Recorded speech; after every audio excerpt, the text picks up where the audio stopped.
most disastrous election announcement ever.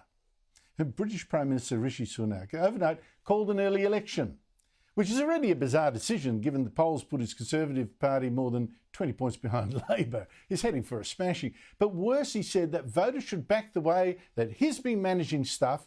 At the same time, he's shown that he couldn't even manage to check the weather outside before holding a press conference out there without even an umbrella, while a protester there was playing at full blast a sort of a pro-Labor ditty, "Things can only get better."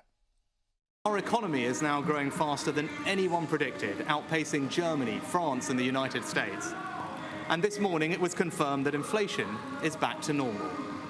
This means that the pressure on prices will ease and mortgage rates will come down. This is proof that the plan and priorities I set out are working.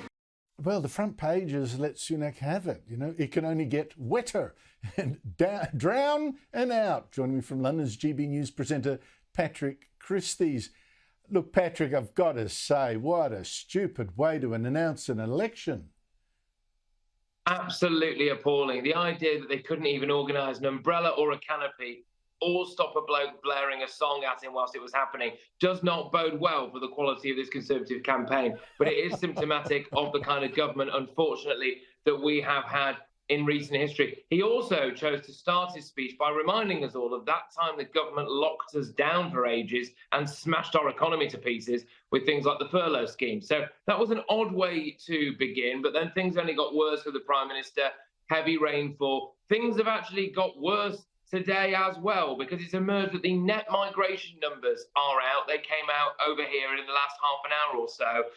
They are around 680,000 people a year in 2023. That is down from a record level of 760,000 people. Still astonishingly high, all of this under a Conservative government. There is one saving grace, though, Andrew.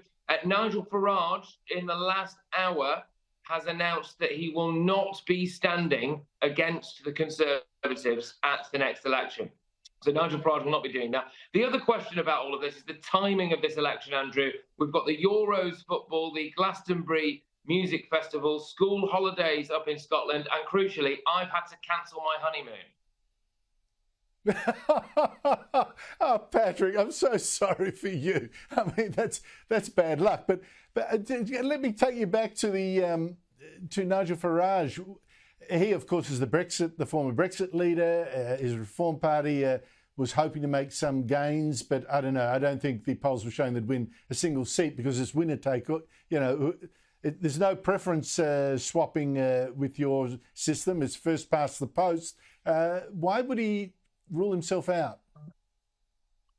Well, I think, Andrew, the opportunity to go and earn quite a bit of money and, dare I say it, prestige following Donald Trump around America for the American election campaign is maybe a little bit more appealing than campaigning in wet and windy market towns in northern England. And so, therefore, I think Nigel Farage has made a decision that might not only suit his skin tan, his bank balance, but also maybe also his prestige in that sense.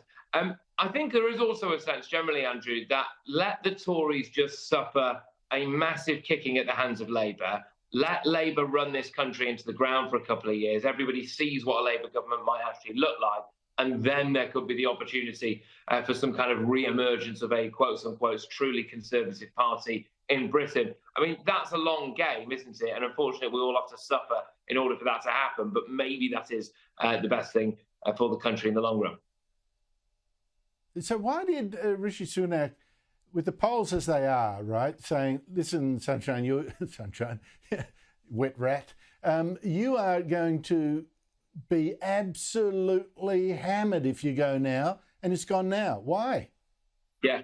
Look, the other breaking news about this last night was unbelievable, Andrew, which was that Conservative MPs last night, after he'd announced the election, tried to submit letters of no confidence in him to get him sacked to stop the election. It is a complete and utter farce.